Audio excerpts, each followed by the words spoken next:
Hello प्यारे साथियों, स्वागत है आपका अपने YouTube channel vertex study life में। आशा करते हैं आप सब स्वस्थ होंगे, मस्त होंगे और अपनी पढ़ाई समय के साथ कर रहे होंगे। और आज है आपका 19 नवंबर।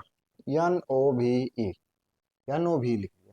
19 नवंबर है और लगभग आप सभी के पास नोटिफिकेशन चला गया होगा कि किस दिन कौन सा पेपर है आपका बोर्ड का।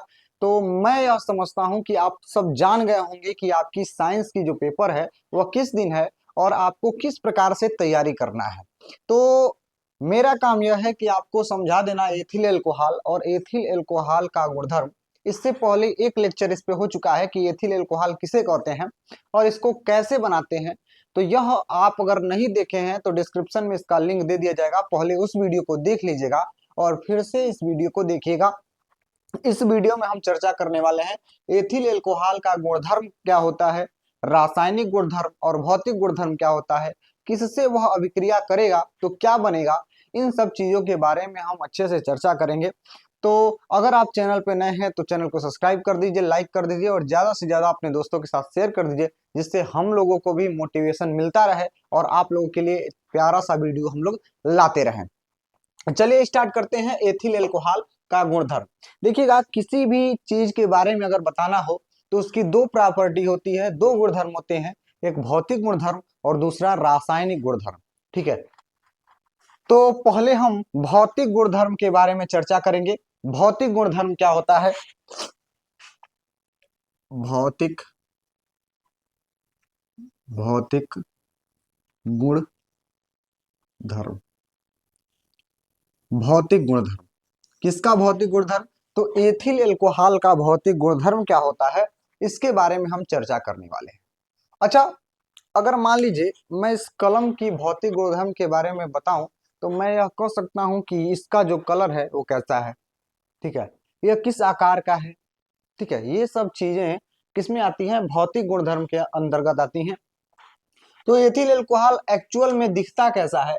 तो याद रखिएगा कि एथिल एल्कोहल जो है वह रंगहीन होता है, अर्थात पानी के जैसे दिखता है।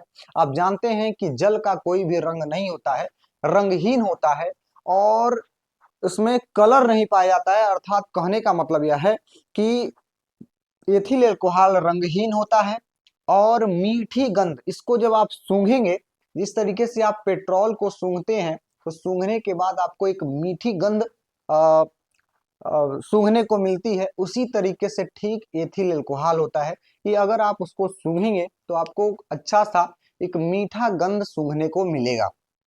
और दूसरा चीज, यह एक रंगहीन द्रव होता है, अर्थात इसमें किसी भी प्रकार का कोई रंग नहीं पाया जाता है। तीसरा चीज, इसका स्वाद तीक्ष्ण होता है। जिस तरीके से अगर आप कभी भी शराब चखे होंगे, शराब आप एक बार, मैं तो यही सजेस्ट करूंगा कि आप कभी भी अपने जीवन में शराब को हाथ मत लगाइए। लेकिन बाय द वे अगर आपकी संगत वैसी मिल गई होगी और कभी आपने चख लिया होगा तो आप जानते होंगे कि अल्कोहल जो होता है उसका स्वाद तीक्ष्ण होता है, अर्थात कड़वा स्वाद होता है उसका। और उसके साथ साथ आपको बस मैं यही कहूंगा कि कभी भी अपने जीवन में कभी भी आप शराब का सेवन मत करिएगा। ठीक है, तो हमारा बस यही पर्पस था कि एथिल अल्कोहल रंगहीन द्रव होता है। दूसरा, एथिल अल्कोहल जो होता है वह तीक्ष्ण गंध का मधुर गंध का होता है। और तीसरी चीज कि उसकी जो स्वाद होती है वो तीक्ष्ण होती है, अर्थात कड़वी होती है। तो पहले हम इस चीज को लिखते हैं और फिर आगे आप लोगों को समझाते हैं। लिखेंगे एथिल एल्कोहल, एथिल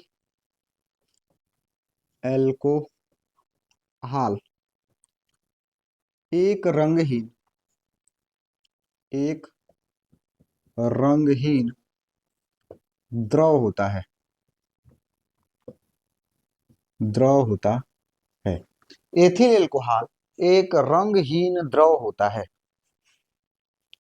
अर्थात हमारे कहने का मतलब यह है कि एथिल एल्कोहल रंगहीन द्रव होता है। इसकी गंध, इसकी गंध मीठी होती है, मीठी होती है, इसकी गंध मीठी होती है तथा स्वाद, तथा स्वाद स्वाद कड़वी कड़वी या तीक्ष्ण होती है, तीक्ष्ण होती है।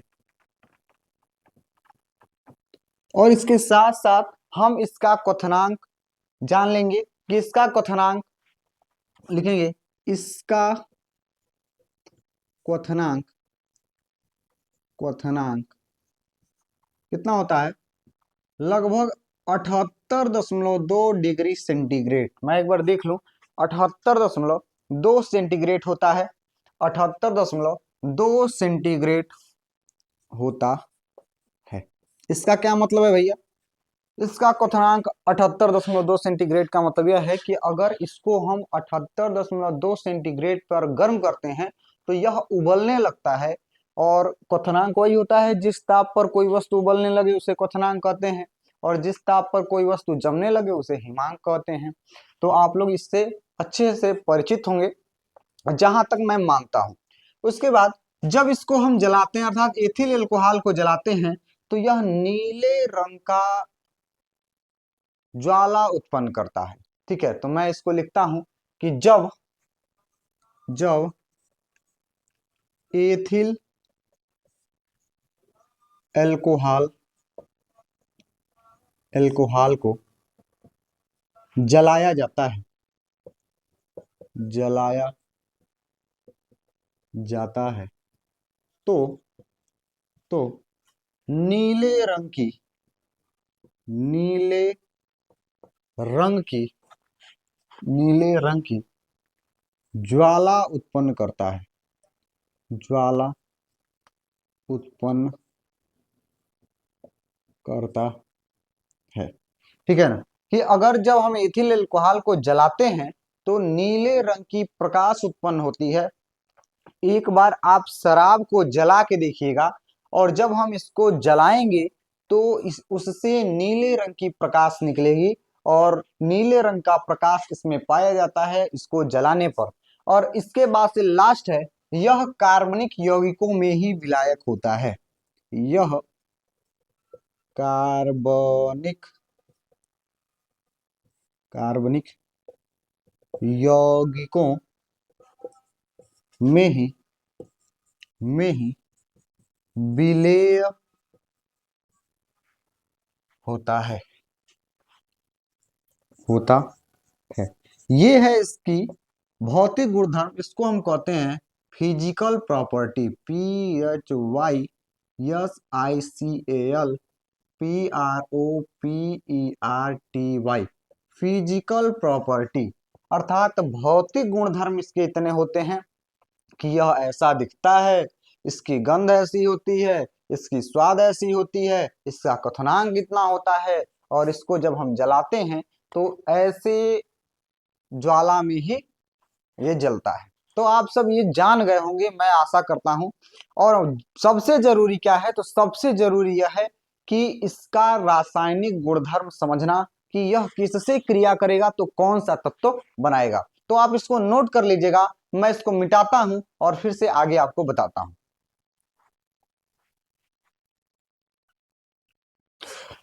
तो चलिए हम इसको लिख चुके हैं। देखिएगा, इसमें बहुत सारी अभिक्रियाओं को हमको पढ़ना है, तो लगभग 6 से 7 अभिक्रियाएं हमको इसमें पढ़नी है। तो पहली अभिक्रिया क्या है, तो क्षार धातुओं से अभिक्रिया, अर्थात क्षार धातुएं क्या होती हैं।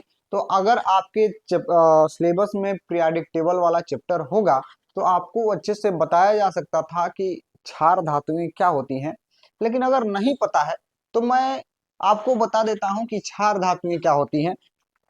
आप पीरियोडिक टेबल देखे होंगे, कुछ ऐसा पीरियोडिक टेबल आपके सामने मिला होगा, और पीरियोडिक टेबल में देखिएगा जो पहली लाइन जो है ना, यही क्षार धातुएं हैं, इसी को हम क्षार धातु कहते हैं। आप लोग कहीं ना कहीं अपने भैया या फिर बहन के मुंह से सुने होंगे, हेलिना करे रब से फरियाद, और वही हाइड्रोजन, लिथियम, सोडियम, ये सारे जो तत्व हैं वही क्षार धातुएं कहलाती हैं। तो आप उनसे जब अभिक्रिया कराएंगे तो आखिर में हमको क्या प्राप्त होगा, इसके बारे में जानना है। तो देखिएगा, इसको हम कहते हैं एथिल एल्कोहल, और यह क्षार धातु है सोडियम, और उससे जब क्रिया करता है तो यहाँ पे बनता है एथिल, ये जो बनता है इसको कहते हैं ethyl sodium ethoxide, sodium ethoxide, sodium ethoxide का निर्माण, बहुत ही महत्वपूर्ण ये दोनों अभिक्रियाएं हैं।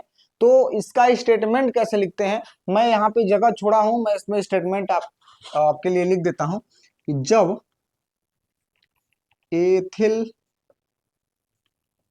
Alcohol, ethyl alcohol sodium, sodium के साथ साथ अभिक्रिया करता है, अभिक्रिया करता है, तो तो सोडियम एथाक्साइड का निर्माण होता है, का निर्माण होता है। आप लोग समझ चुके होंगे कि ये देखिएगा, ये एथिल एल्कोहल जब सोडियम से क्रिया करेगा तो सोडियम एथाक्साइड का निर्माण होगा। आप लोग इसको अपनी कॉपी में नोट कर लेंगे। अच्छा, दूसरा है एसिटिक अम्ल से अभिक्रिया। हम जानते हैं कि एल्कोहल जो होता है ना, वह क्षार है, और जब वह अम्ल से किसी से क्रिया करेगा तो जाहिर सी बात है, जब अम्ल और क्षार आपस में क्रिया करते हैं तो लवण का निर्माण होता है, और यहाँ पर जो भी आपको प्राप्त होगा वह एक लवण होगा। और देखिए, इसको कहते हैं एथिल एल्कोहल। और जब आपका एसिटिक अम्ल से अभिक्रिया करता है सल्फ्यूरिक अम्ल की उपस्थिति में, तो एथिल एसीटेट का निर्माण होता है, जो एक प्रकार का क्षार है, सॉरी लवण है। यह कई बार यह जो है आपसे प्रश्न पूछा गया है कि क्या होगा जब एल्कोहल एसिटिक अम्ल से क्रिया करे। यह बहुत ही महत्वपूर्ण है, तो इसको आप एकदम याद रखिएगा। मैं इसका स्टेटमेंट लिख देता हूं, जब एथिल एल्कोहल, जब एथिल एल्कोहल एसिटिक अम्ल, एसिटिक अम्ल से क्रिया करता है, से क्रिया करता है, तो एथिल एसीटेट का निर्माण होता है, एथिल एसीटेट का निर्माण होता है। ठीक है, और यह एक प्रकार का लवण होता है।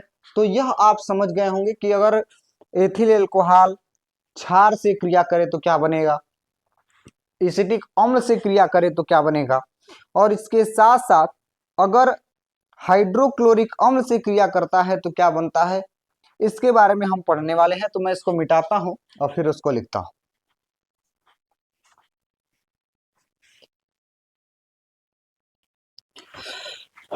तो चलिए, अब हम पढ़ने वाले हैं हाइड्रोक्लोरिक अम्ल से अभिक्रिया, अर्थात एथिल एल्कोहल का हाइड्रोक्लोरिक अम्ल से जब अभिक्रिया कराएंगे तो क्या बनेगा। देखिएगा, एथिल एल्कोहल है C2H5OH, और इसका क्रिया हम कराते हैं HCl। देखिए, जब हम क्रिया कराते हैं ना, तो HO और H ये तीनों चीज बाहर निकल जाता है, और जब बाहर निकलेगा तो क्या बनाएगा, H2O, अर्थात जल का निर्माण करता है, और उसके साथ साथ आपका बन जाएगा C2H5Cl। अब इसका नाम बताइएगा, इसका नाम है एथिल क्लोराइड, एथिल क्लोराइड। और अभी हमने आपसे कहा था कि जब क्षार और अम्ल आपस में क्रिया करते हैं तो एक लवण का क्या होता है, निर्माण होता है, और जल बाहर की तरफ निकलता है। मैं इसका स्टेटमेंट लिख देता हूं कि जब एथिल एल्कोहल, एल्कोहल की अभिक्रिया, अभिक्रिया अभिक्रिया हाइड्रो हाइड्रोक्लोरिक अम्ल से कराते हैं, कराते हैं, तो एथिल क्लोराइड का निर्माण होता है। तो ये था आपका क्या बोलते हैं रासायनिक गुणधर्म। एक दो अभिक्रियाएं और हैं, तो अगली लेक्चर्स में हम उसको प्रोवाइड कर देंगे। आप इसको देख लीजिएगा और इसका नोट्स आप बना लेंगे, और इसके बाद से मिलते हैं अगली वीडियो में। तब तक के लिए धन्यवाद। और अगर आप चैनल को सब्सक्राइब नहीं किए हैं तो चैनल को सब्सक्राइब कर लीजिएगा, लाइक कर दीजिएगा और ज्यादा से ज्यादा शेयर कर दीजिएगा। और इसी चैनल पे आपका अनसॉल्व हल कराया जाएगा। पिछले साल का जो जितना पेपर है 7 सेट है, और सातों सेट को इसी चैनल पे आप हल करा दिया जाएगा। और आप उसको पढ़ के अगर पेपर में जाते हैं तो अच्छा स्कोर करेंगे, अच्छा नंबर लाएंगे। 80%, 80 नंबर से अधिक आप पा सकते हैं। तो इसके लिए आप चैनल को सब्सक्राइब कर दीजिएगा और ज्यादा से ज्यादा लोगों के पास शेयर कर दीजिएगा। जय हिंद, मिलते हैं अगली वीडियो में, तब तक के लिए धन्यवाद।